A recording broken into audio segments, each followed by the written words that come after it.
How are you? How are you doing? Hi, guys. Great.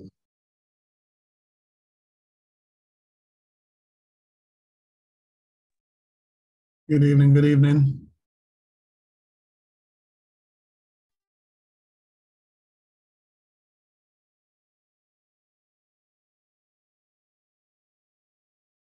So we will start here shortly. We still have people coming in.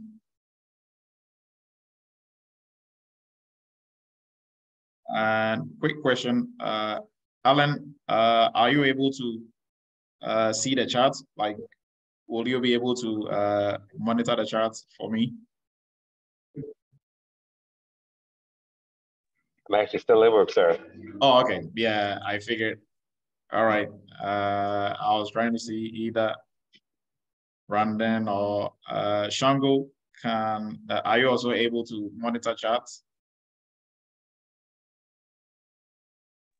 Yes, sir, Dr. Okay, so questions and everything will be monitored by you, and Captain AJ he had a surgery, so he wouldn't be able to make it today.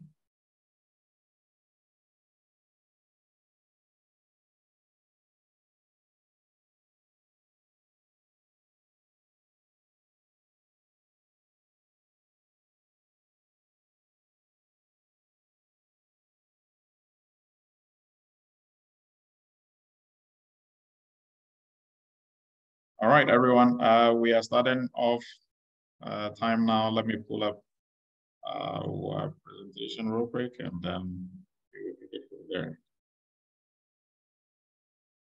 I hope everybody had a great week. Friday is always good, you know, a little time for us to wind down. But for some of us, it's like work as usual. So, but it's still the weekend, so it's good.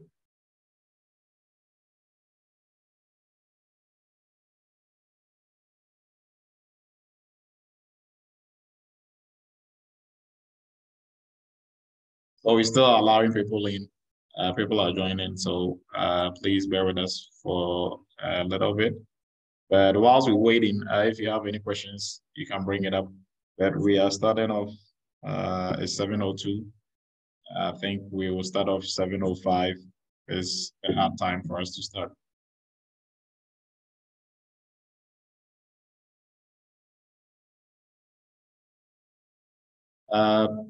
Josh, go ahead. Josh had a question. Hey, so I signed up. I signed up for the referral, but I haven't gotten any emails back so that I can share the link to other people. Okay, so I think all of that, all the applications were approved today. So be on the lookout. Check your spam. So check your inbox and check your spam as well. If you don't get it, we will relook at it and probably send it out individually to everybody.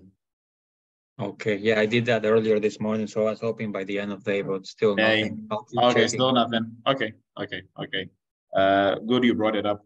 We will check and follow up on it. I keep checking the spam as well, and still nothing, even now before I ask the question. Okay. Thank you for bringing that to our attention. We will look at that and resolve it. Thank you, and you're welcome. Thank you.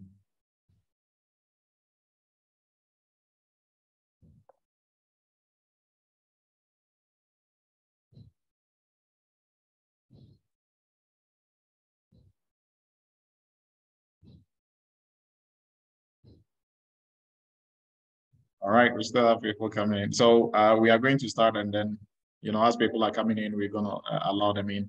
So welcome, everyone. I appreciate everybody's time. This is Eretmis Cyber Chat. We do this every Friday, 7 p.m. Eastern. And Friday nights, you could have been anywhere else, but you chose to be here, learning and sharing knowledge, and, you know, professionally developing yourself. So we appreciate that.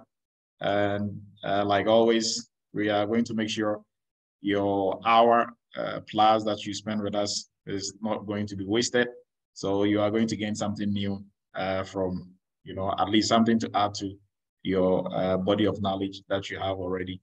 Right. So today we are looking at cybersecurity career PCI DSS career options under cybersecurity, and we'll go a bit in depth so you get to know some of the job descriptions and what employers are looking for and what type of skills and knowledge that you need to be able to start a career in PCI DSS.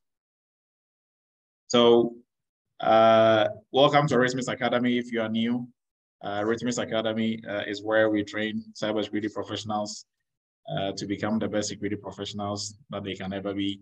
And a little background about myself. I'm going to be your presenter for this. I'm Dr. Emmanuel. I'm a former United States Army captain.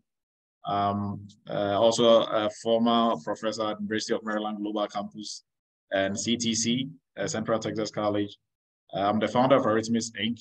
and the CEO of Eretmis Inc. as well. I'm the founder of Eretmis Academy, where we train cybersecurity professionals. And our company, Eretmis Inc., is a QSA company, PCI QSA company. So we do PCI assessments and everything cybersecurity as well. And our school, we also teach PCI DSS as a framework and other cybersecurity training that we have on there. So you are welcome. If you are new, this is a little intro about myself. Now we are starting off. So today's topic for discussion is PCI DSS career options and opportunities. And these are some of the topics that we'll be discussing in today's chat. So we'll be looking at a quick intro or a quick overview of PCI DSS. If you are new to PCI, what is PCI? And then we'll look at why organizations have to stay in compliance with PCI DSS. It's mandated for some organizations to stay in compliance. We'll look at those and which organizations have to stay in compliance.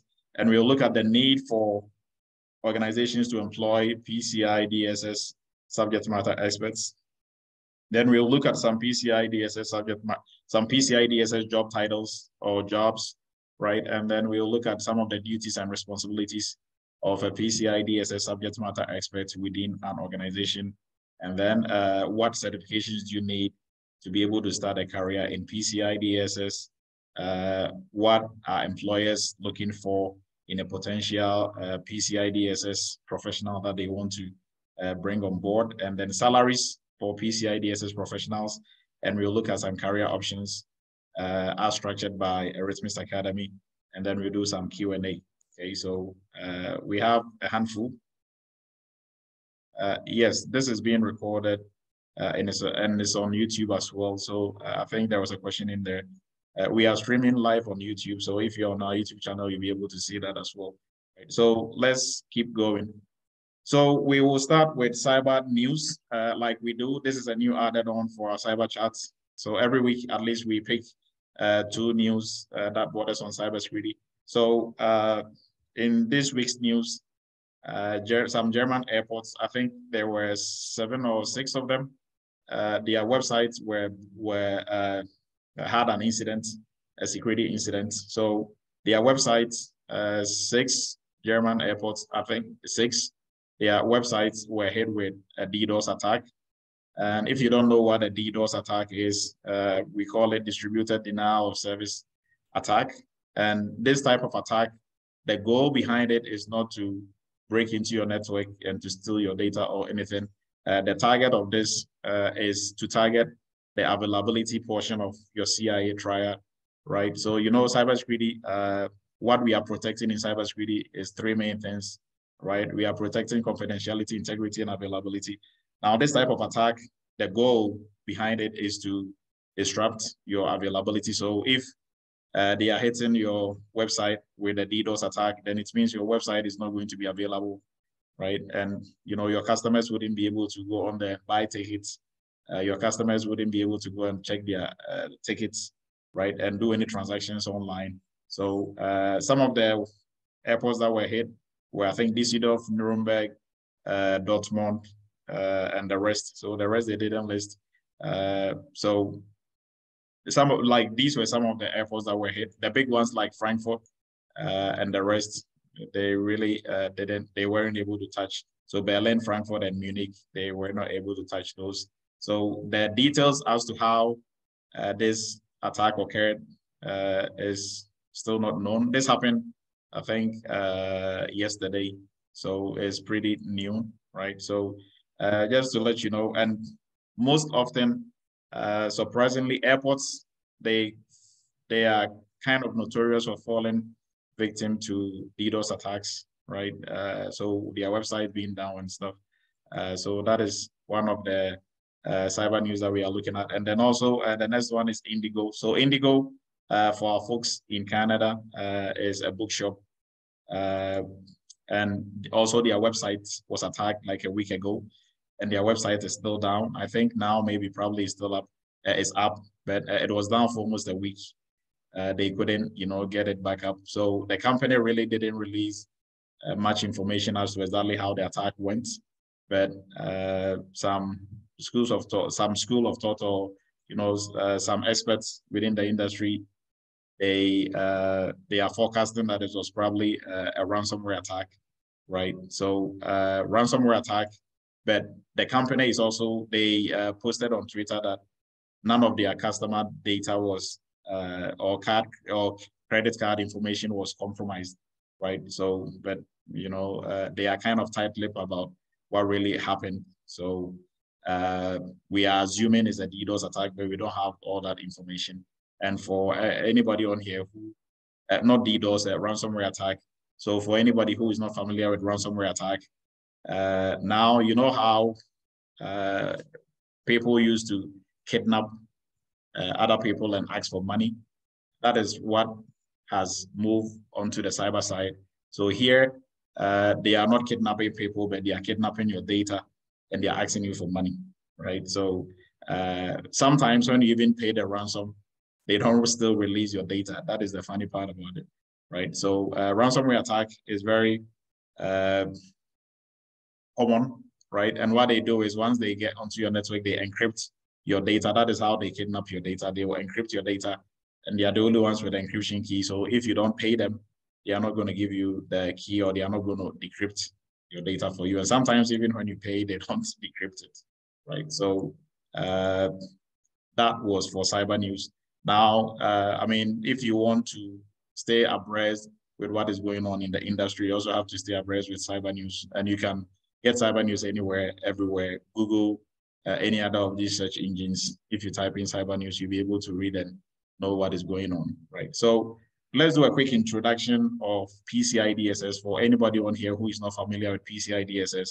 So PCI DSS in cybersecurity, let's look at the definition and like the meaning of the acronym, and then we will describe exactly what it is. So PCI DSS stands for Payment Card Industry Data Security Standard, right? And this is a standard. In cybersecurity, we call it a framework. It's still a standard.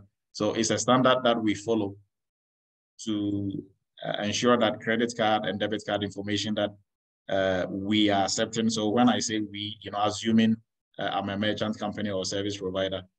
So companies that are accepting credit card and debit card, they have to follow certain best practices in order to keep the credit card and debit card they are collecting from their customers safe, right? And in this, it is not only for the customers. We are not only protecting the customers, but in so doing, you're also protecting the owners of the card, right? We call them the card brands. So your debit card or credit card that you are holding, your card doesn't belong to Chase, or it doesn't belong to American Express. If it has Visa, Master on it, it belongs to Visa and Master, right? If it's an American Express doesn't issue their cards through banks. It's directly through themselves, and then also the Discover is the same. But aside that, I just want to let you know that the cards belong to the card brands.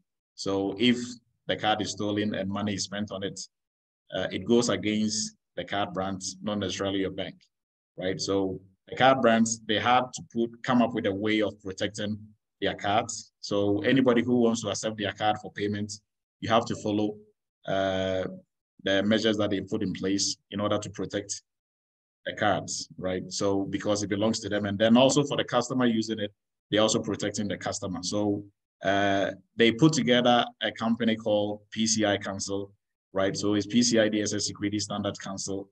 is a company on its own, put together by the by the card brands, right? And the PCI Council, they come up with these standards that everybody who is accepting credit card or debit card has to follow in order to protect the card they are collecting from their customers, right? So one of those frameworks or one of those standards is what we call PCI DSS. And PCI DSS is actually the main standard, and every other standard, kind of goes to help PCI DSS, or every other standard is kind of came out of PCI DSS, right? So for companies that that accept credit card or debit card, process, store, or transmit these cards, they have to, ensure that the environment is well secured. That way, attackers are not able to breach their network and then steal these cardholder data. So credit card or debit card information, the technical PCI term for it is cardholder data, right? So how do organizations do this, or how do they go about it in terms of following PCI DSS? They have to maintain a secure network. They have to protect cardholder data. They have to maintain good access control regularly. They have to monitor their systems and their infrastructure and make sure everything is working fine. They have to test their network. They have to maintain security policies, right? So we are not going to get too deep into the 6 goals and the 12 requirements for PCI.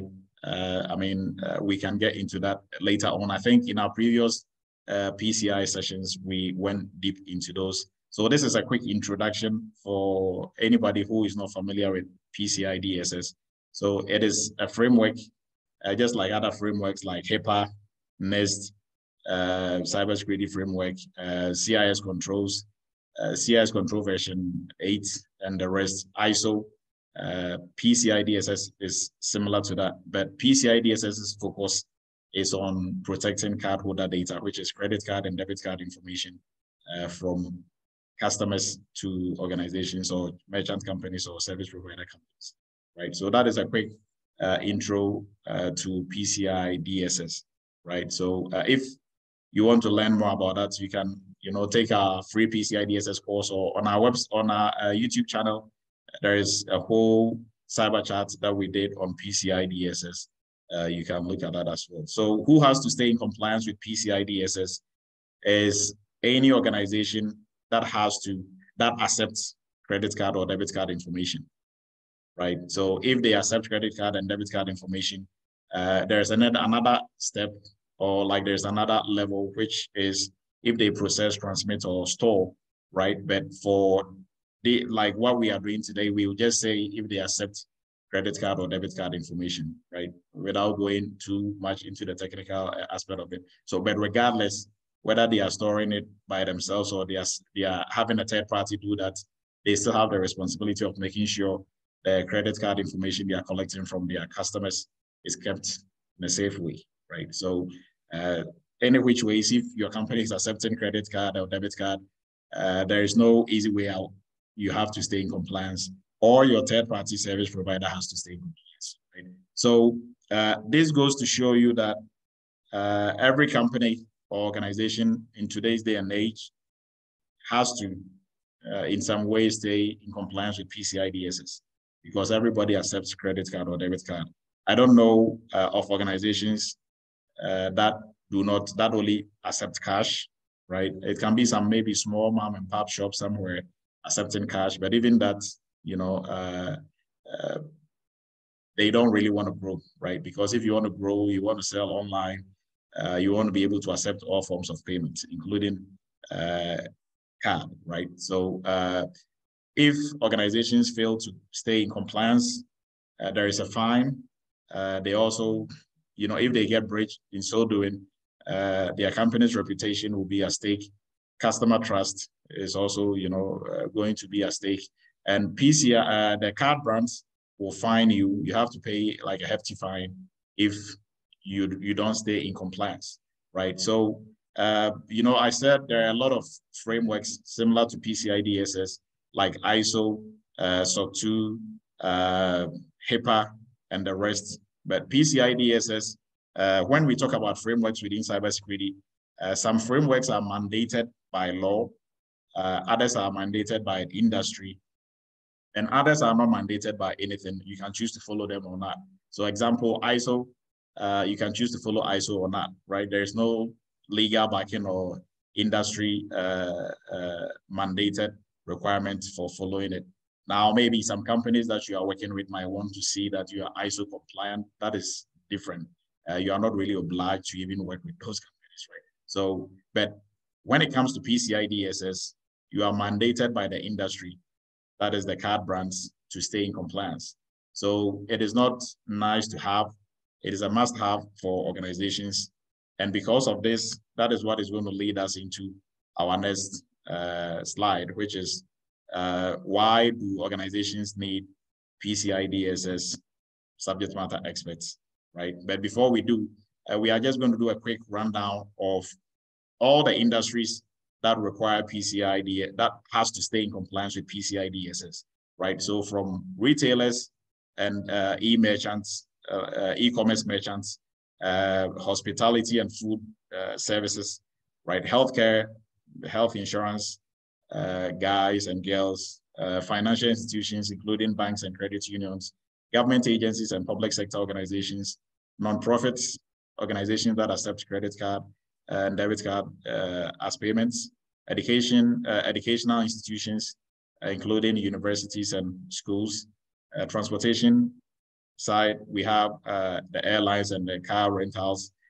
They are all accepting credit card and debit card, right? Professional services and firms like law firms and accounting firms, software companies and technology companies that also develop payment applications and provide payment gateways. They all have to stay in compliance, right?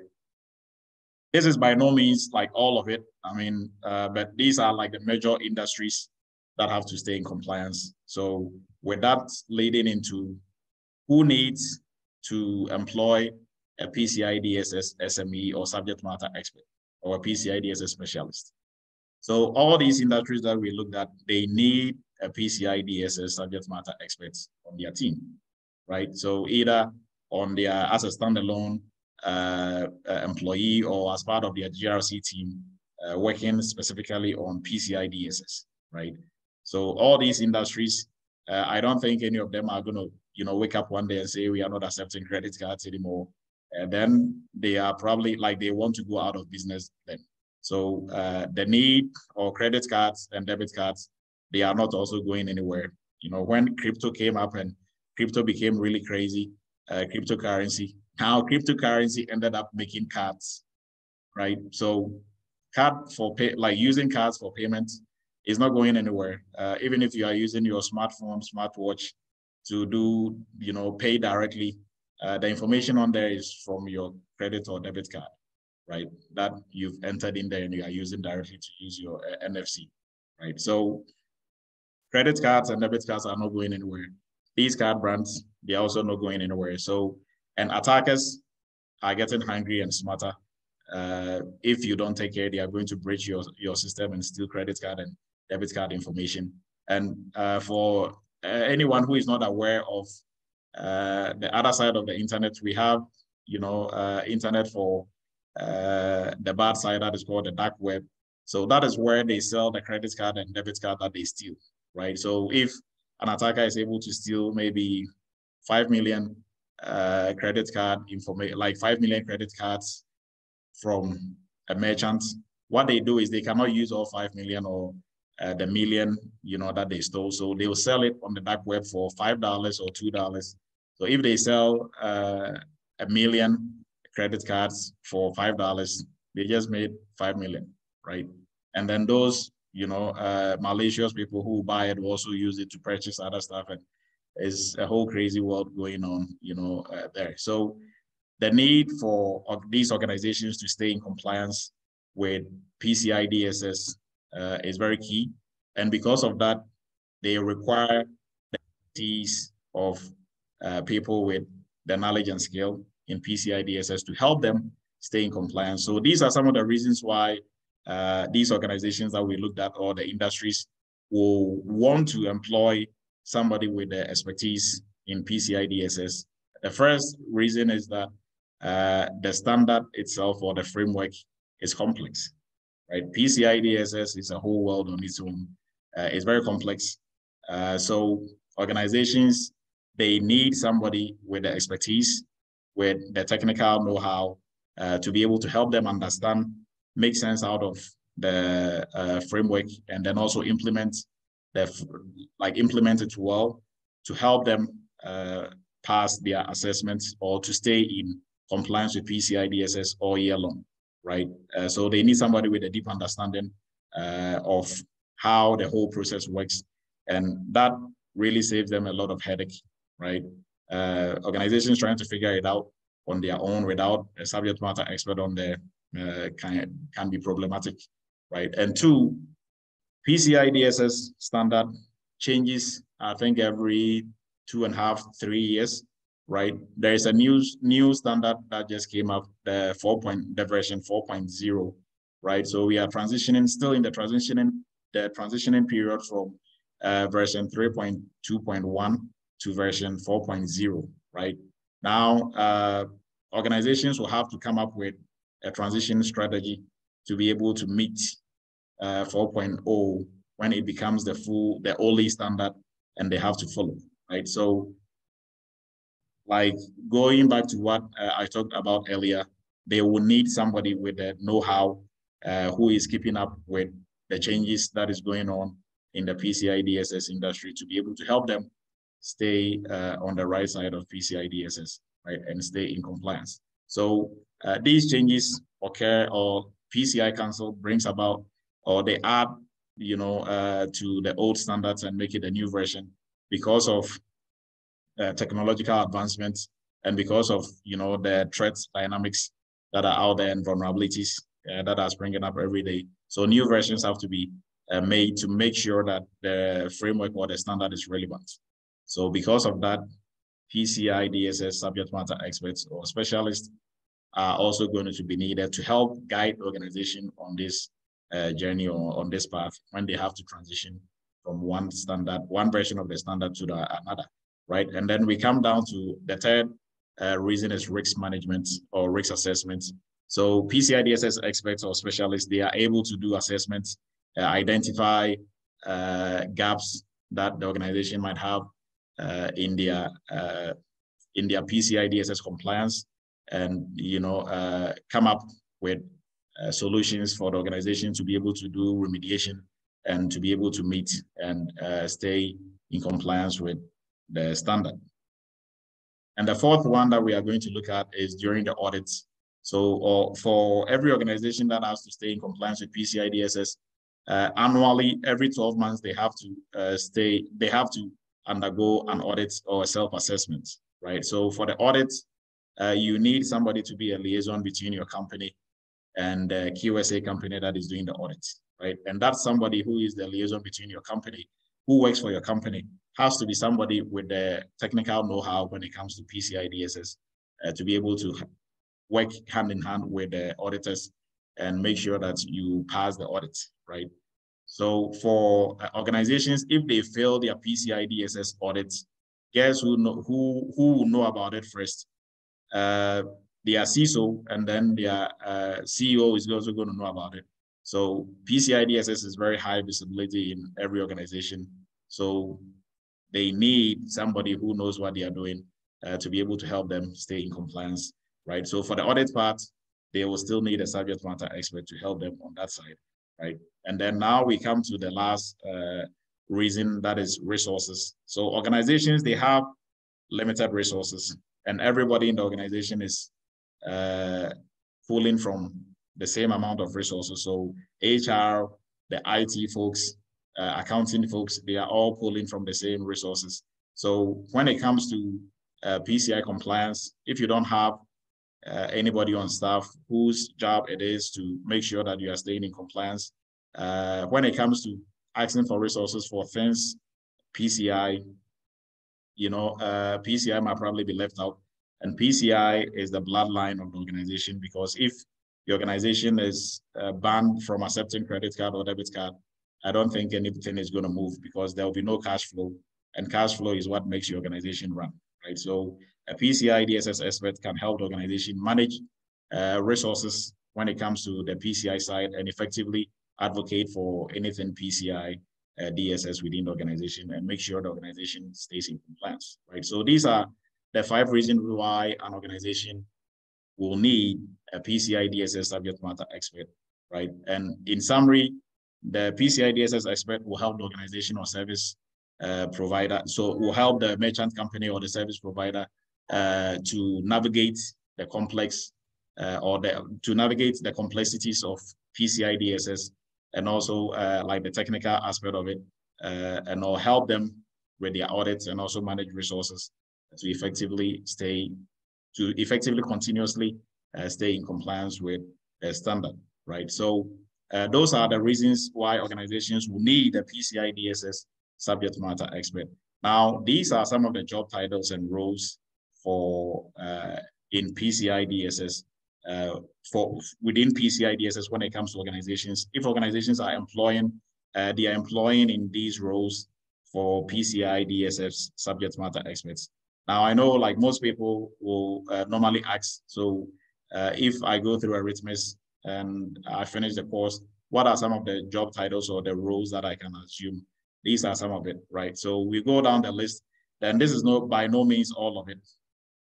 Organizations create their own job titles when it comes to PCI, right? So you can be a PCI, senior PCI engineer, PCI compliance officer, PCI compliance analyst, PCI manager, PCI assessment consultant, and the list goes on, right? I'm not going to go through all of it. There is another list that we are going to look at. So PCI compliance lead, InfoSec PCI compliance lead, PCI specialist, or security compliance specialist, PCI, technology consulting data security manager, into brackets, PCI compliance, right? And the list goes on. Compliance officer, GRC analyst, PCI, cybersecurity analyst, PCI, information security analyst / PCI. And there's way more to it, right? If you go to Indeed and all these job sites and you Google PCI jobs, you see a whole lot of PCI job titles right out there. Now, with these job titles, we can categorize them into 3 main groups. So the first group will be at the entry level, second will be at the intermediate and advanced, right? So at the advanced or intermediate, you might assume some leadership managerial roles. So like some of the ones that we are looking at, PCI manager. Obviously, you're going to be a manager with people under you. So you need some managerial skills on that side. And then we have ones that are at the entry level. So those are going to be the people actually doing the work. Not like the managers are not going to do the work, but you have other managerial responsibilities. So you'll be overseeing the work, not necessarily doing it yourself, right? So look at it in those areas as well. So if you are choosing a PCI DSS job, you might want to look, right, the job title, and then also what is really going to help you out is not just the job title, but reading the job description, right? So if you can do most of the stuff on there and you're comfortable with it, then you can go ahead and apply for those jobs. But these are some of the job titles.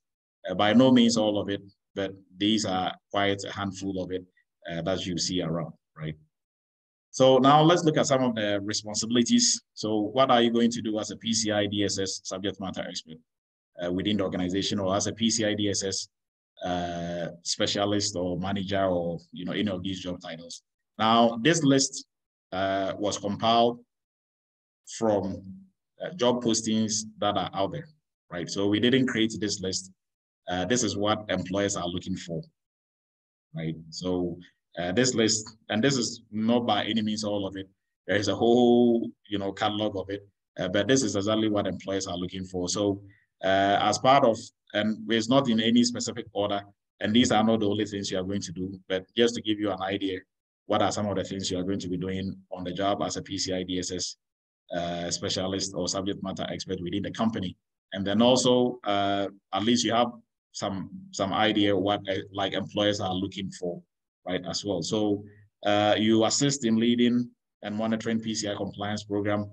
That is a given, because that is basically everything that you're going to be doing.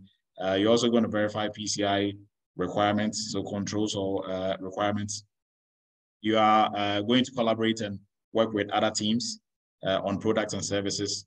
You are going to help, or you are going to be the one performing gap analysis and review and identify any or come up with remediation strategies for any gaps that you found during the gap analysis.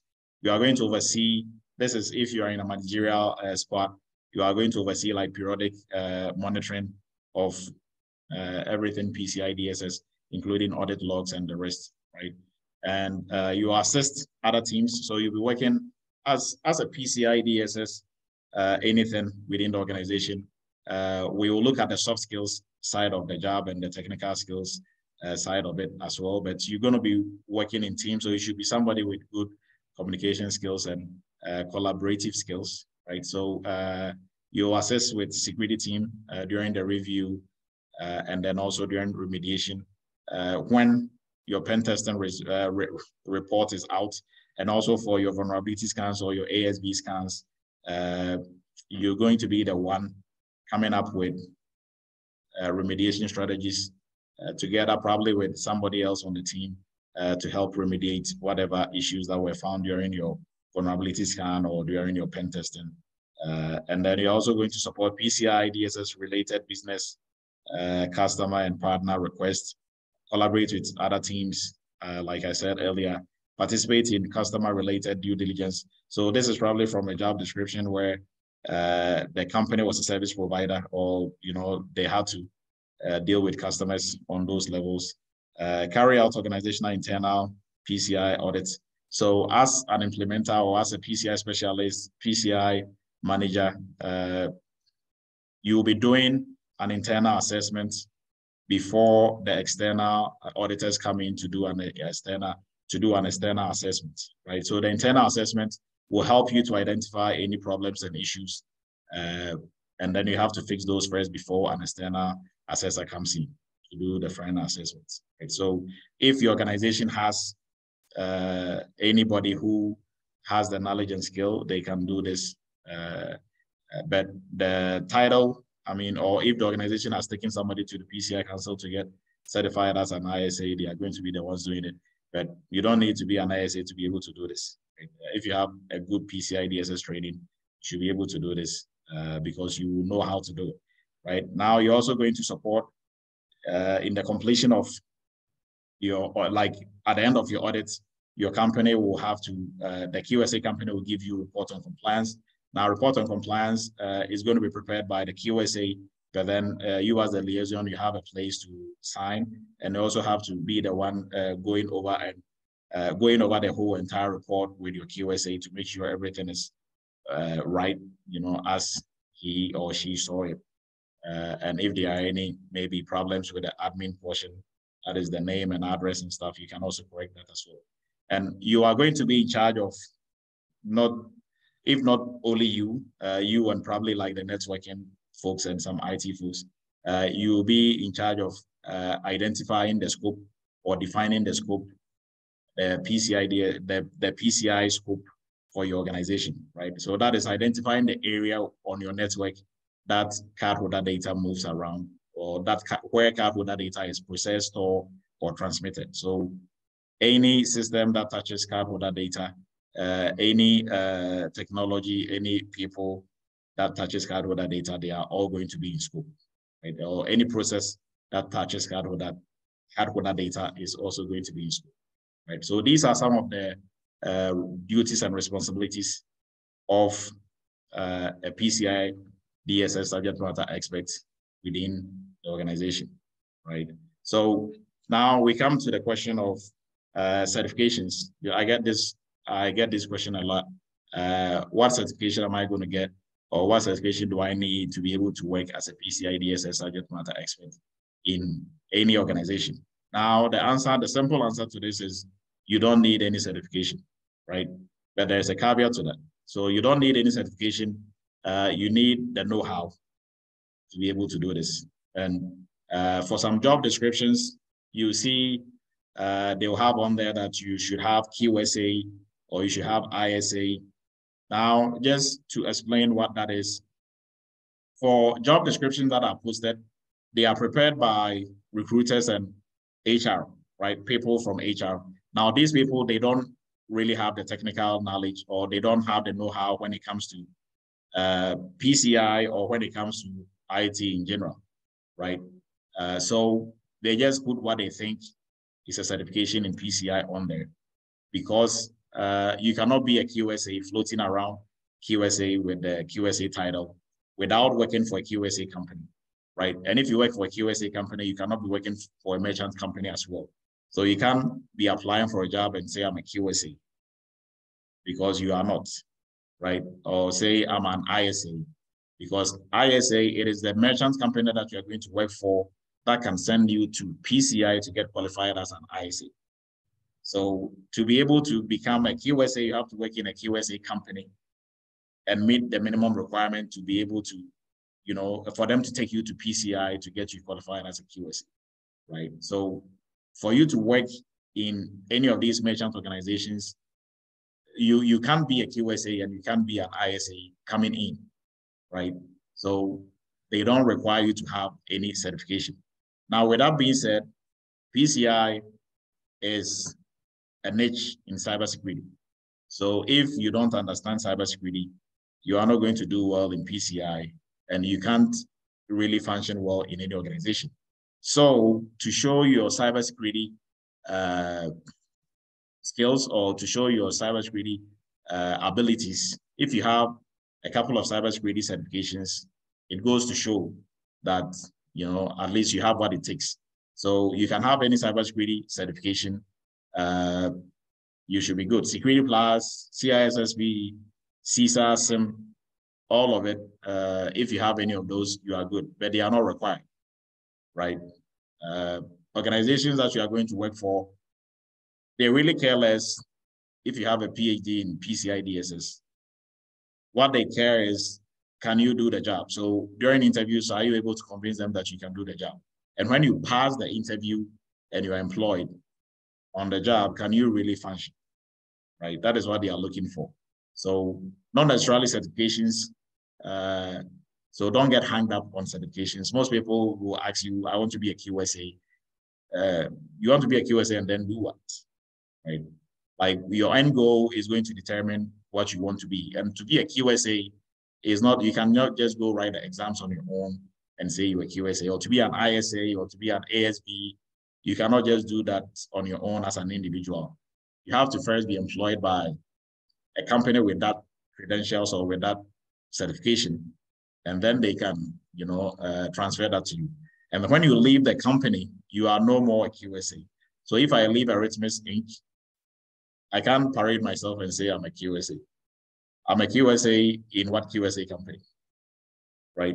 So you don't really need any certification to work in PCI DSS in any organization as a PCI DSS subject matter expert.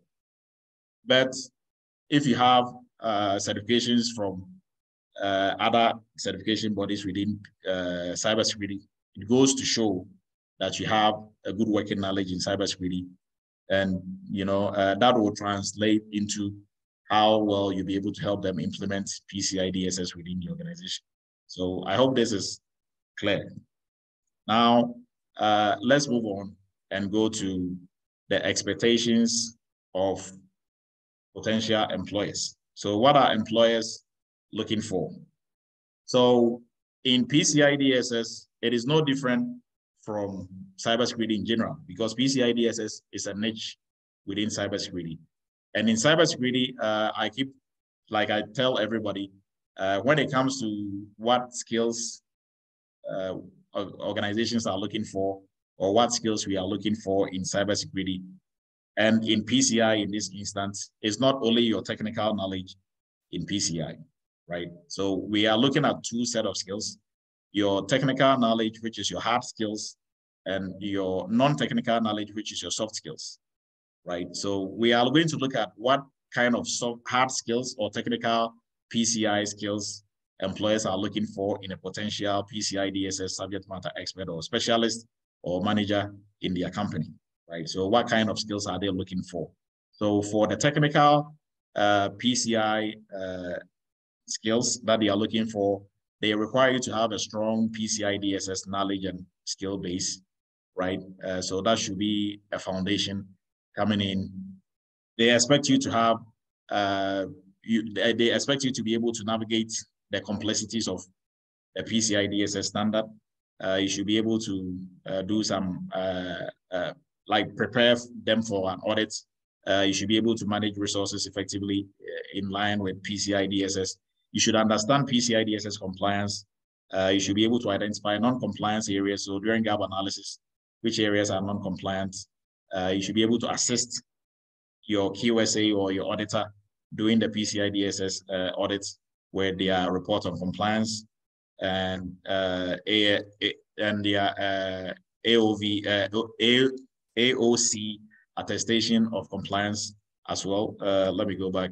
So you are also going to be the one making sure that all the timelines that has to be met in PCI are met. So an example, every organization is supposed to do quarterly, every quarter they're supposed to do ASV scans. So ASV scans are vulnerability scans that are performed by an approved scanning vendor, right? So it's a special, person or a special company that is allowed to do the vulnerability scanning when it comes to PCI. They are called ASVs, right? So ASV scans has to be done every 3 months. So as a PCI DSS subject matter expert within the company, you have to have a way of tracking all the numbers in PCI. So your pen testing, so penetration testing has to be conducted annually as well.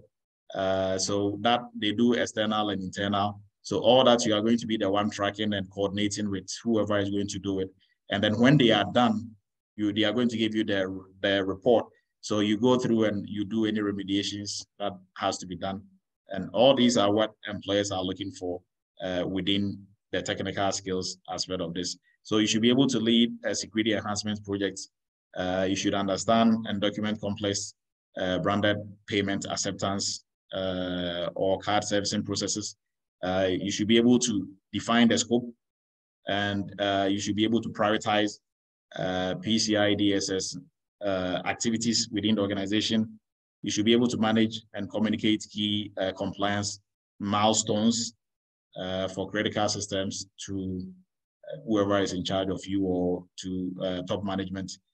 You should be able to educate and build an awareness program, PCI DSS awareness program within the organization.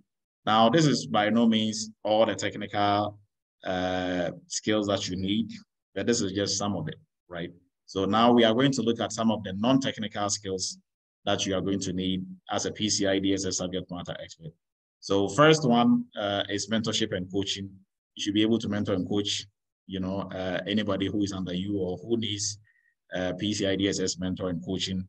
You should have strong written skills, strong communication skills.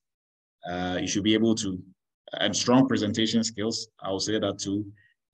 You should be able to present or explain complex PCI DSS issues in simple, plain language to top management and to higher ups, right? They don't want to hear about any of the PCI jargons and all the technicalities. If you have to explain something to them why you need funds for something, it has to be in a very simplified way. That way they will be able to understand. And you should be able, so these are all on the non-technical skills, right? Your ability to develop creative and adaptive solutions. This is non-technical. Problem-solving skills, non-technical. Ability to work under pressure is non-technical, right? All these are soft skills. Analytical skills, strong organizational and technical, like strong organizational and technical writing abilities, effective leadership and managerial skills. You should be able to demonstrate that you can quickly absorb knowledge, and you should possess an in-depth business acumen. So all these are some of the non-technical. Project management is also one big one. If you have any project management background, it's going to serve you well on this side. And for everybody in our PCI DSS training, And for those in the internship, you see that there's a lot of moving pieces, a lot of documentation that has to be tracked. Now, if you have some project management skills, it makes it easier and you are able to organize yourself well. You should have experience with workflow design and also process mapping. All these are non-technical. Excellent leadership skills, teaming skills, also very critical, verbal communication skills, and advanced written skills as well. So I talked about presentation skills. That also goes on here as well. You should be able to clearly articulate and educate on general PCI DSS security issues that might come up, right? So these are some of the non-technical skills that employers are also looking for, right? So it's not only the technical skills that you need a combination of both, right? So if your focus is just on PCI, and when you're done and you start interviewing and they ask you, so if you are part of a team and one person is not pulling their weight in the team, what are you going to do about it? Questions like that are going to throw you off, right? If you didn't prepare for it and you were thinking they were just going to ask you, hey, how do we do scoping? Or when the assessment is done, how do you help the QSA, prepare the ROC? If they ask you questions like that, you think you are well prepared for it. But if they ask you soft skills questions, that is what is not going to make you fail the interview, not the technical aspect of it. So we should also pay specific attention to the non-technical aspect of the skills that they are looking for, right? So if you have any of the, and this is by no means all the non-technical skills they are looking for, but I can tell you the most of the non-technical that you are going to need is good communication, project management, effective writing, effective leadership and teaming skills, all those. So everything that we shortlisted here, just like a good chunk of it, if you are looking at it that way, right? So these are the skills that employers are looking for, right? So these are what now let's look at salaries. How much PCI DSS subject matter experts, how much do they take home, right? So we will look at salaries first from the perspective of a general information security analyst or from a cybersecurity analyst. So, and we cannot just guess or just, give you any figures. We can give you figures from our students, what they've been making, but, that is not, that is for us, right? It cannot be for everybody, or that is not going to be maybe a better representation of what is happening in the United States. So if you want to see the average salary or the salary for any job title, go to the US Bureau of Labor Statistics.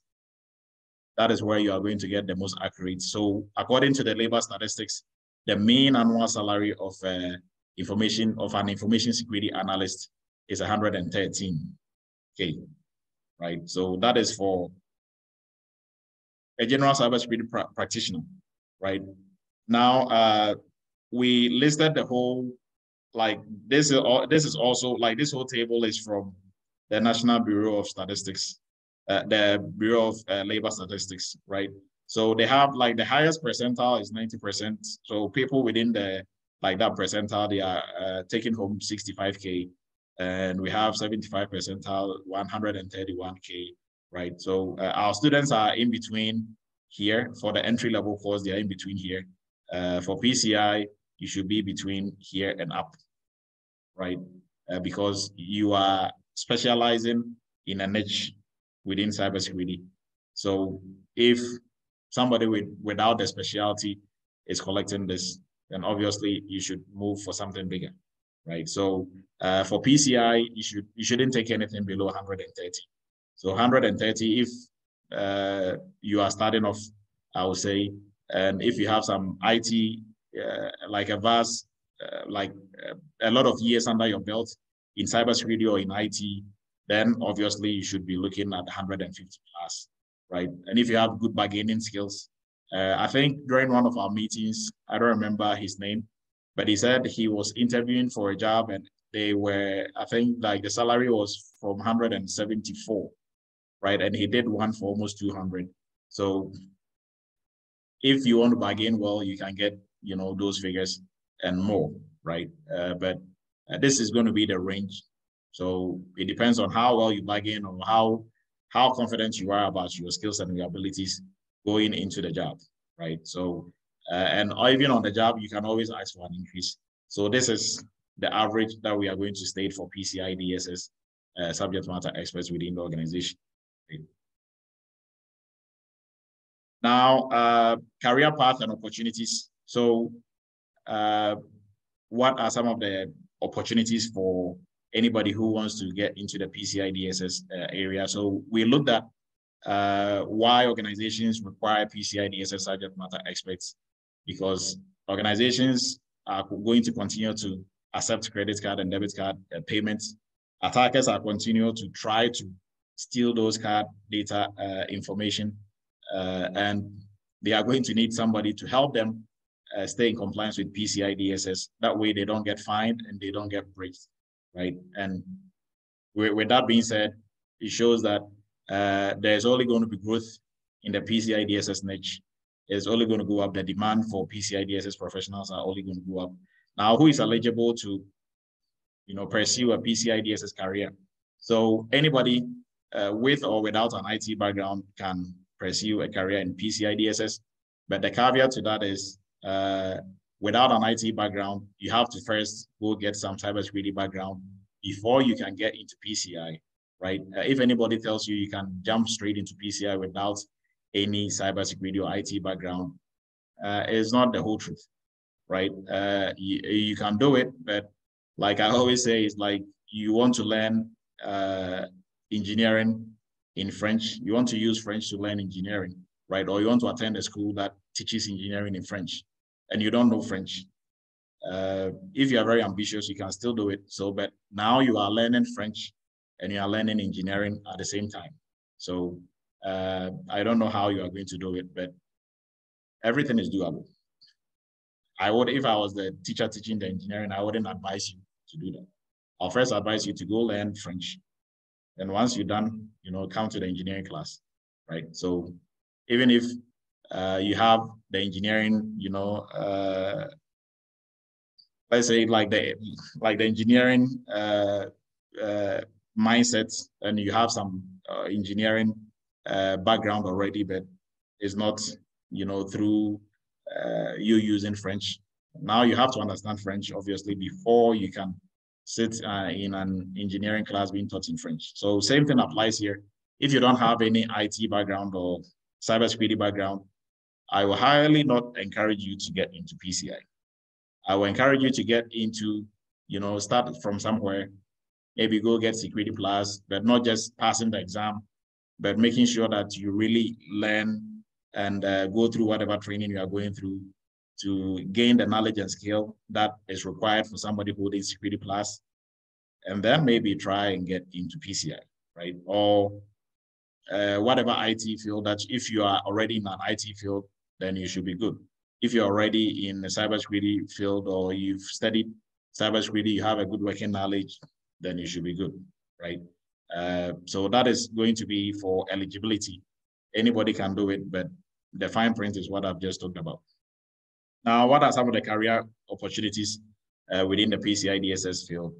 PCI DSS field is very broad, right? Very, very broad within PCI DSS, even though it's a niche within cybersecurity.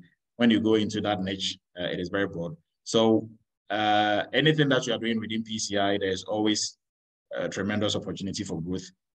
You are never going to get bored. There's always something new, always problems for you to solve. And for within the organization, you can move from entry level to intermediate to advanced. So you can start off as you being the only PCI person. Later, they might bring somebody on. You can, be promoted to manager. So there's always going to be that, like that opportunity for you to grow. Now, in terms of salary, if you think the organization is not giving you that much, and somebody is going to give you more, because now, if let's say you were starting off, that was your first organization, you worked in it for 2 years, you are more confident, you can leverage yourself and apply for a job that is going to pay you, maybe 50,000 extra and move. So there's always going to be that growth and that demand for PCI DSS subject matter experts. So now let's look at some, I think we have like career path for Eretmis Academy. So for us, if you want to pursue PCI DSS with no background, this is going to be our path for you. So first, you have to take our Cybersecurity for Beginners course. You take our PCI DSS for Beginners. All these are free courses. And then you take our entry-level course first. That is a paid course. And the entry-level covers your intermediate to entry-level to intermediate level knowledge that you need and skills that you need in cybersecurity. We have hands-on training where you get to practice with some of the tools within the popular tools within cybersecurity. And then there is internship / workshop that you're also going to work on real cybersecurity projects. And then job placement assistance. So you can take this course and start working like most of our students do, and then get back into PCI later on, or you can go straight from entry level once you're done, get into PCI. Now, the second portion of it for the actual PCI class will be the PCI specialist for somebody with no background going down this path, right? So, and this also covers, even within the PCI, because we take cybersecurity very seriously and we know without a good background in cybersecurity, you're not going to be successful in PCI. We do a 3 weeks cybersecurity crash course for within our PCI course, right? But even that, we will tell you that is a high level overview when it comes to the crash course. So if you have no background, that is not going to be enough for you. At least it will be some starting points if you want to go that route, but it's not going to be enough to give you that good working knowledge in cybersecurity that you need to be able to be effective when it comes to PCI. So this is the list of the modules that you're going to do under the PCI specialist. And the PCI specialist also comes with workshops / internship where you work on projects, PCI DSS projects as well. So this is a path for somebody or anybody with no IT background or cybersecurity background.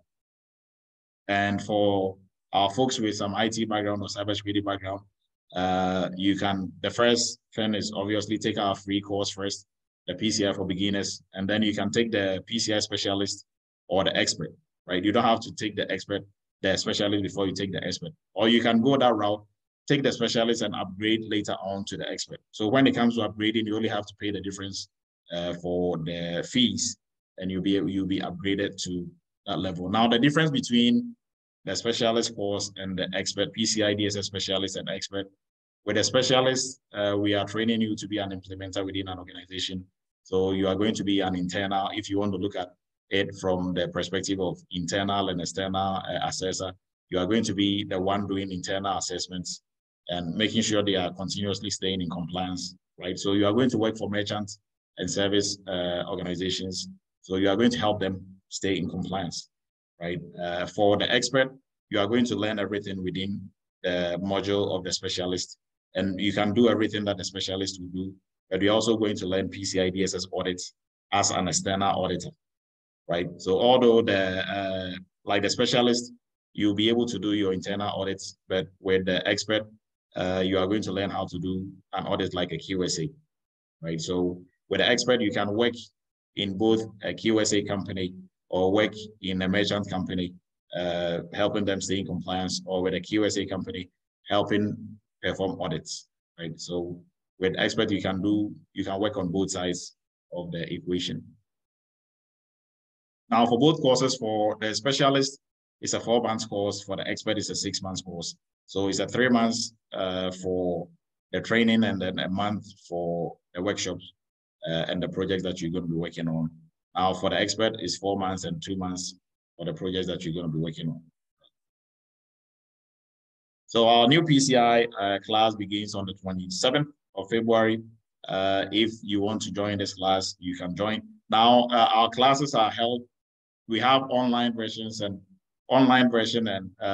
live online version as well. So you have access to both the online version and the live sessions. So the live sessions, we hold Zoom sessions like this twice a week. So it's mostly 7 p.m. to 9 p.m. Eastern. depending on the cohort, is going to be either Mondays and Wednesdays or Tuesdays and Thursdays, right? So whilst you are going through the live session, you have access to the online version. And if you start with the online version and and there's no live session, you can go through the online. When there's a live session, you still have a seat you still have a seat in the live session, right? So regardless, you're going to have access to both. Now, last week we discussed the income sharing agreements and the deferred payments for our service providers that we are using. For Leaf, the link is ready. They sent it out tonight, sometime later in the day today. That is when they sent it out. So we are also going to send it out to everybody. For the income sharing and deferred payments, you can use that. Now we're still waiting on the one from Maya Share. So when we get that, we will email it to everybody. Now for the income sharing, you are going to make a deposit of $2,000. For the income sharing, the price for the course is going to be, for the expert, $17,000. For the specialist, is going to be $15,000. Now, once you're done, before you get into this, you're going to fill the application form and a deposit of $2,000 for both, if you want to take the expert. Now, when you pay that $2,000, you don't pay anything else for the income sharing until you get a job and you start making 6 figures. So if it's going to take you 7 months, 8 months to get a job, that is fine. You don't pay nothing. When you get a job and you are making 99,000, you are not paying anything until you get a job that you're making 100K, right? So when you're making 100K, even that, we are taking a percentage of your income, so which is really not going to be that much. I think what they were looking at, they are still working on like the percentages, but you have that whole time to start. And also when you start paying, you are not going to pay one time. It's probably going to be over, I think it's 18 months period that you are going to use to pay everything back, and it's going to be in installments based on your income, right? So if your income increases, then the same percentage is going to be used. But with the deferred payments, that is also different from the income sharing. We are not going to take a percentage of your income, but it's going to be a fixed payment that you're going to make when you make when you land a job, making also 6 figures for that one as well. So the prices for the deferred income, the deferred tuition payment, and also for the income sharing for both courses is 17 and 15. You only have to make a deposit of 2,000, and you don't pay anything else until you finish the course. You get a job making 100K and up, right? I know Mona's hand was up. We open the floor shortly for everybody to ask their questions. So now, if you want to pay out of pocket, you don't want to do the deferred payment and any of that, there is a big discount, right? So there's like a 65% discount for the expert, and also like 55% discount for the specialist. So you're going to pay, it's going to be 7,500, 5,500. Now the prices have changed. I think everybody was tracking the price change. We even gave a 20% discount on the old prices. Now for this, we have installment payments also available. So you can do installment payment, and you can pay over 8 months for all of for expert or for the specialist, right? So this is the career path for us. And for other courses that we have, these are the prices, like the new prices for the other courses that we have, because we are talking about the price change. Now these are the new price change. Now we are going to take questions, and then we are going to wrap it up. So I know there's a lot of questions in the chat. Shongo can go ahead and help us with the questions in the chat. And also, if anybody is streaming on WhatsApp, not on WhatsApp, on YouTube, you can also please go ahead and you can go ahead and read the questions on there as well for us. Mona, go ahead. So Mona I'll let Mona go first, and then we'll look at the questions in the chat. Go ahead, Mona. Thank you, Doc. Good night. My question is, the $2,000 deposit, does it has to be a one-time deposit, or you can have like a payment plan? I think they have it where you can split it into two. I think like the maximum you can do is to do like 2 times. 2 payments? Yes, I think so. Okay, and there's a duration, like you pay it in a month, 2 months, 3 months? No, you pay it in 2 months. Oh, okay. Thank you. Yes, you're welcome. May I ask yeah, thank you, Dr. Adu. So I'm interested in trying to get some people into the course before it starts, but I was hoping to get access to the affiliate link. Is that ready? Oh, yeah. So I think Josh asked about that. Like the link is ready. We thought everybody had, like we sent it out. So everybody was approved for the affiliate link. But we will look into that. Josh brought that up earlier. I think you joined a bit later. So we will look into that and send you the link. Send everybody who applied the link. Okay. Okay, thank you. Okay, you're welcome. Alexander, go ahead. Yeah, thank you for taking my call. Quick question. For the entry level, once you're done with the entry level, what's a potential salary? So for the entry level for in-house for our academy, minimum that we've had so far is 100, and maximum is 130. Now for that entry level, again, what are you teaching? Is it Security Plus, or what exactly are you teaching? No, so for the entry level, we cover all the major areas that you need. So we cover risk management, identity and access management, cryptography. So we cover, if let's say we're using Security Plus as a yardstick, we cover everything within Security Plus, half of the things in CISSP. So we just, make it very comprehensive. And then also the hands-on portion where with the tools, we cover most of the major tools like Splunk, Nexus, like a whole catalog of it. So we are not just going to show you how to use it, but we are going to walk you through to use it yourself, to build your own cybersecurity lab and to use these tools.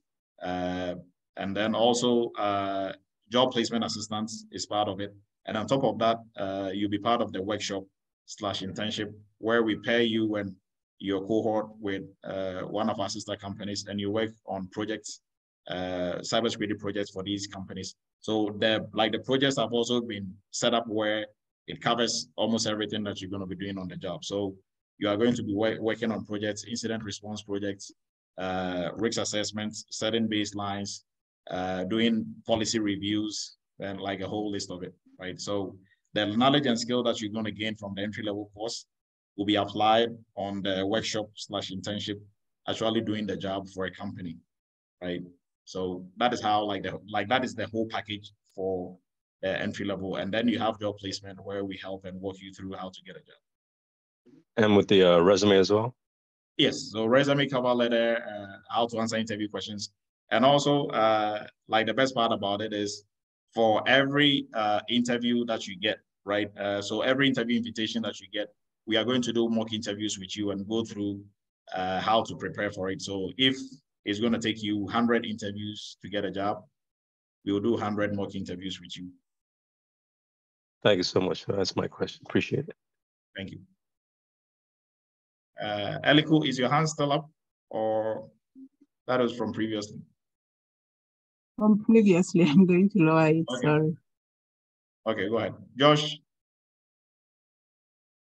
Hi, Emmanuel, thank you.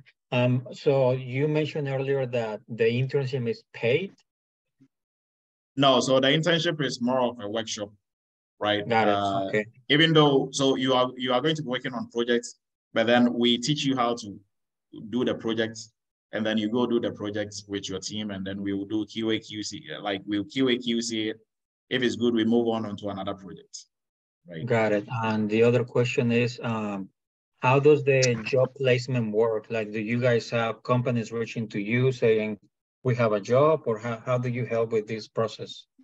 So with a job placement, we prep you in terms of resume, cover letter, interview prep. Now applying for the, like with the jobs, we show you or give you like all the platforms that you can apply for the job. So you do the job application yourself. And when you get interviews, we go through and do mock interviews with you, right? Show you, okay, they might ask you this, how do you answer that? So go through all that and prep you before the interview. Okay, if we have some questions throughout the course and we don't understand something or we get stuck on a project, who's the one gonna be helping us? Other students, or is it an assigned teacher who knows the stuff and helps? So it's gonna be like the teacher who knows his stuff to help, right? And like there's a platform also for the students, so you can post it on there. Hey, if you have a question, you can either directly get with the instructor or you can post it on there. If somebody knows it, they are going to help you out. Right? But 9 out of 10, you are going to get help when you need it. Awesome, thank you. You're welcome, Josh. Rita, go ahead. All right, thank you. Just for context, I'm your entry-level student, and I was wondering when you have the next session for the internship. March. Yes. Okay, so after March, when is the next one? A month and a half, almost 2 months from March. All right, so is it beginning of March or is it middle March or is it end of March? Yeah, mid of March, but dates yet to be determined. All right, thank you. And I also noticed that students were asking, like, do you need to complete all the modules before you apply to the internship, or you can do like a portion of it? No, it is highly recommended you finish before you get into the internship. Well, we've had instances where some students tried to combine both. They were halfway, and they were the ones who were quick to come back and say, you know, that was too much because the internship is really intense. A lot of workload. So things that you are doing on there are things that in organizations which will take them like 2 months to work on one project, but we are doing all of it within 2 months. Within 2 months, yes. So and we are doing like so many projects, yes. So it's going to be too much. Yes. All right, thank you. Answer my question. So if I don't get in March, and then I can wait for like, I think that'll be May, right? Yes. And it's a fixed period of 2 months. Yes, so the 2 months, mostly for us, we really look at quality, not time. So 2 months is the set time. If we are not able to finish projects, we will extend it past 2 months, right? All right, thank you. Thank you. You're welcome. Kofi, go ahead. Yes, Dr. Edu, thank you for this session. I just want to ask a question concerning the income sharing payment option that you show. So if the person pay maybe their first installment and then pay their second installment, can they convert that to the income sharing, or pretty much they just stop with the installment payments? No, I mean, if you want to switch to the income sharing, yes, you can switch to the income sharing.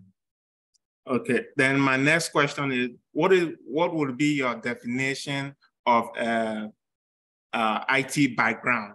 Because IT is so broad. So what would be your definition in terms of maybe somebody have worked in different areas using IT, but what would be your core definition? Okay, so if you've worked in IT, working on infrastructure, working within networking, DevOps, software programming, right? All those areas, and like I would say, like those are the ones that easily come to mind. All those areas will qualify as an IT background. Okay, thank you. You're welcome. Go ahead, Ben.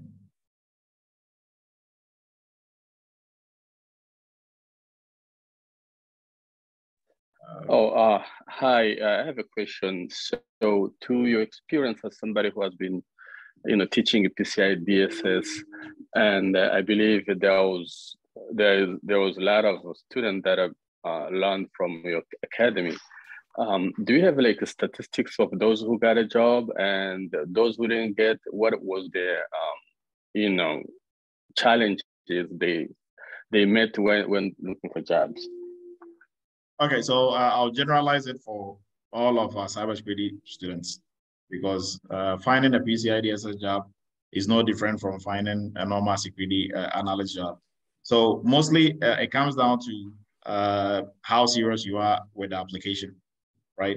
And your tenacity just to keep pushing, right? I think in one of our YouTube, like on one of our YouTube channels, somebody put on there that, hey, you should let everybody know that people who get jobs in cybersecurity are the lucky ones. It's not easy to get a job, so it's only the lucky ones. Now, if you're coming in with that mindset, then why do you even try, right? There's nothing like luck. It's hard work, pure sheer hard work. If you put in the work, it is going to pay. So for our students, like the ones who are able to get jobs within 2 months, so on average, it should take you 2 to 6 months to get a job in security, right? So the 2 to 6 months, that is from interview to interview to interview. Let's say the ones who are lucky, I've only seen one person who has done one interview and gotten that job. Yeah, one person, right? Most people, at least 4 or 5 or 6 interviews will get you the job. Some people, even 10 won't get them the job, right? So sometimes it really comes down to the individual. There was one student who just got a job after almost a year. And she was one of the most brilliant students, in my opinion, right? Everybody came, got a job. She's still there. I'm trying, and they said this, and they said, eventually she got a job after a year. So those who get jobs are the ones who keep pushing. If you finish and you apply for one job every 2 weeks, you are not going to get a job in 6 months. Because when it comes to getting a job, it's a game of numbers. The more jobs you apply, the closer you are to the security job that you are going to get. There are some interviews you go when the first person is in love with you, second person is in love with you, third person is in love with you, and all you hear is, oh, we are sorry, we are moving on. That is really going to throw you off and you get confused, but you still have to keep pushing, right? It's not like you don't know your stuff or you don't have the experience you're looking for. Maybe they just don't, you are not just a fit for them, or the company just decided they don't have the money for the position anymore, right? So mostly it's just a game of numbers. You just have to, the more you apply, the closer you are to landing a job. And everybody on here who has gotten a job in security will tell you, right? So maybe for luck will play part if you do one interview and you get a job or 2, right? Aside that, everybody who got a job got it the hard way. Keep pushing, keep applying, you get better and better. And also, what people don't know is that during the application process, it's part of the learning process, right? Now you are getting to know exactly what you are looking for, you know, and okay, so and also whatever training that you have, is it able to stand the test of demonstrating to your potential employer that you know what you are about, right? So look at it that your job application process, doing interviews, they are all part of the knowledge and skill that you are acquiring to be able to do the job even better. And you're also getting to know more about the industry. So statistically for us, I'll say like 80%, those who are actively looking at really searching, they do get it. Some people, they might be comfortable in their job that they are doing right now. They want to do maybe security or like cybersecurity and just keep it as a backup plan. For those people, obviously they are not going to be actively and, you know, forcefully pushing to get a job. But for those whose life depend on it, is like, I lost my job, this is all that I got. Those people will get a job within like record of maybe 2 months. Right? So I hope that answers your question. Yeah, thank you. Yeah, you're welcome, Ben. Josh, go ahead. Just want to back you up on that and testify that that happened to me. I have no IT background. I took a few classes at my local university for A+, Network Plus, and Security Plus. Again, no IT background. I applied for about 3 months daily, nonstop. I had about 30 interviews and I keep pushing and pushing. And I finally got a cyber analyst job as of last week. I'm brand new, no experience. Great. So I'm testifying that it does work. Yes, congratulations. And, you know, people who will stop after 2 applications are the ones who will be nagging and telling everybody, no, it's a lie, it doesn't work. You know, I applied and none of my friends are, and ask them, how many jobs did you apply yesterday or last week? Probably none, right? Yeah, Nobody I is applied to about 200 to yes. 300. Yes. So no, like the demand for cybersecurity professionals now in the United States is around 700,000. So there is around 700,000 on-field cybersecurity jobs. But also cybersecurity jobs are harder to fill than any other IT job. So they're not going to give it to you easy. It's not like you just apply and you get it, right? Because the demand is there, they're just giving it to anybody. You have to fight for it. That is what most people don't get. So if you fight for it, you are going to get it. There is nothing like luck. If you fight for it, you are going to get it. So all you have to do is from first interview, get better. Next interview, get better. So you are getting better and better and better, right? Until you find your soulmate. That is going to be the company that is dying to have you. And you're also dying to have them, right? So thank you for that, Josh. Greg, go ahead. Welcome. Hi, this is Greg. Can you hear me? Yes, we can hear you. Oh, okay. So I wanted to ask a question. How can someone who is already working as a data engineer, an ETL engineer who has knowledge in database development like SQL and other Microsoft Azure resources, how is that person okay to go for this course? And also, I have another question. Okay, someone that is working, how would that person be able to juggle the both learning and working together? Okay, so for the last question, our classes are held in the evening. Like for the live sessions, they are held in the evening from 7 p.m. to 9 p.m. Eastern. Now for, we also have the online version of the course that you can also go through. So you have access to both. And even for the live sessions, when you miss it, like the recording of it is posted, I think within less than 12 hours after the class. So for combining work and this, you have to sacrifice, right? It's not going to be easy. You just have to make the time for it, but it's going to pay off eventually. And also with your experience coming into it.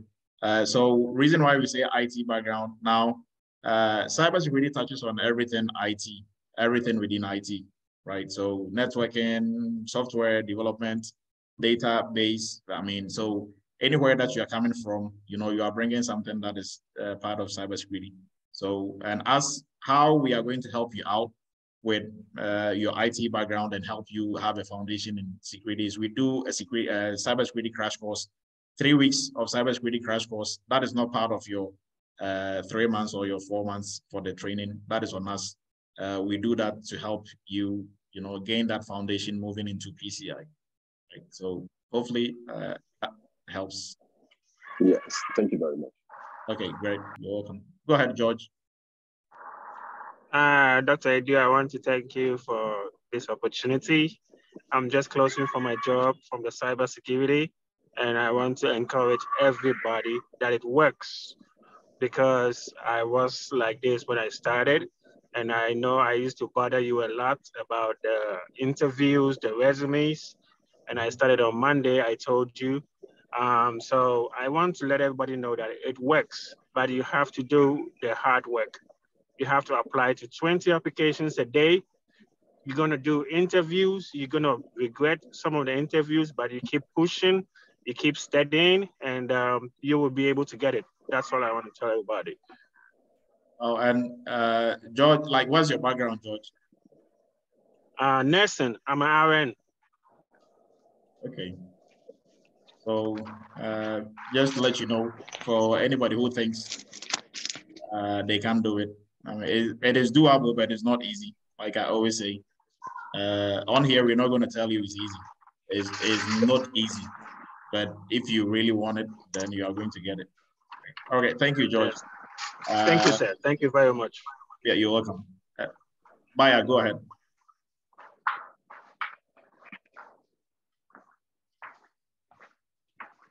Bayamon, you can please unmute yourself. Yeah, sorry about that. Can you hear me? Yes, yes, you can hear me. Okay, thank you.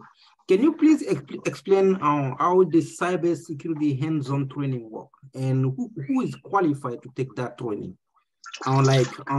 Is somebody who took the cybersecurity crash course on PCI DSS take the cybersecurity hands-on training? To get some hands-on?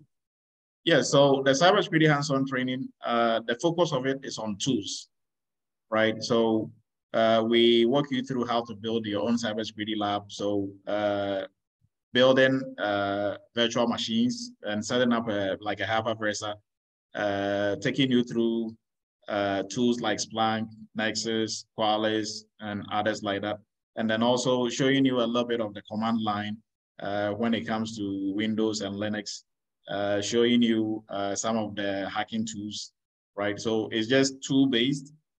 So if you don't have any cybersecurity background and you want to take that, it's fine. If you want to take that and then go get the cybersecurity training, that is okay. But you can't just take that and use that to work.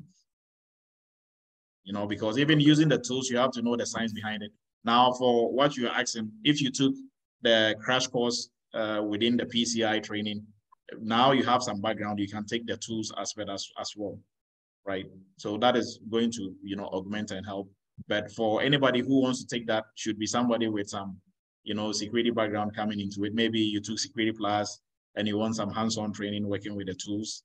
Yes, you can take that, right? But even if you don't have any experience and you want to get into security and you want to take that, but you still have to go take a security, maybe Security Plus training or something else to be able to combine to use that to work, right? But just that on its own is not a full-blown course that will help you to really get to where you need to be in terms of knowledge and skill.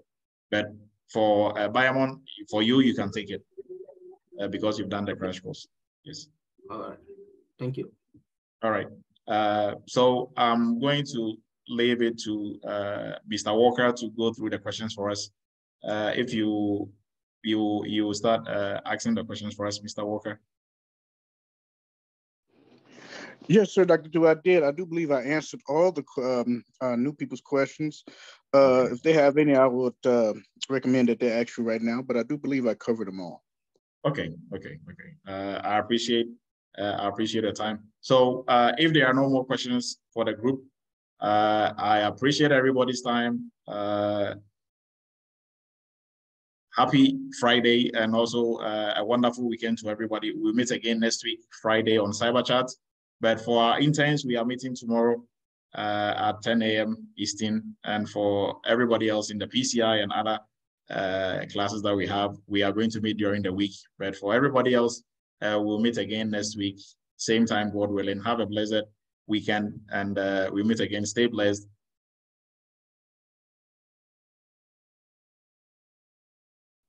Thank you. Thank you. Thank you. Appreciate it. Thank you so much.